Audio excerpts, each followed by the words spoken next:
नाशिकमधील पंचवटी परिसरातील सीता गुंफा हे रामायण काळातील एक पवित्र आणि ऐतिहासिक ठिकाण आहे, जिथे भगवान श्रीराम, सीता आणि लक्ष्मण यांनी 14 वर्षाच्या काळात इथे राहिले होते. ही एक प्राचीन गुंफा असून गुहेच्या आत जाण्यासाठी अरुंद पायऱ्या आहेत. या गुंफेजवळ 5 प्राचीन वटवृक्षांचा समूह असल्याने त्या परिसराला पंचवटी असे नाव पडले. आतमध्ये राम, लक्ष्मण, सीता यांच्या मूर्ती आहेत आणि एक प्राचीन शिवलिंग आहे, जी सीता मातेने पूजा केली होती अशी मान्यता आहे.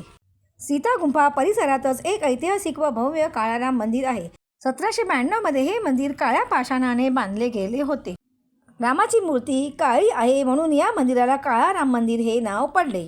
आणि हे पहा, श्रीरामाचं भव्य दिव्य असं धनुष्य बाण. मंदिराचा परिसर स्वच्छ व सुंदर आहे. व्हिडिओ आवडला तर लाईक करा, चॅनलला सबस्क्राईब करा. धन्यवाद. सियावर रामचंद्र.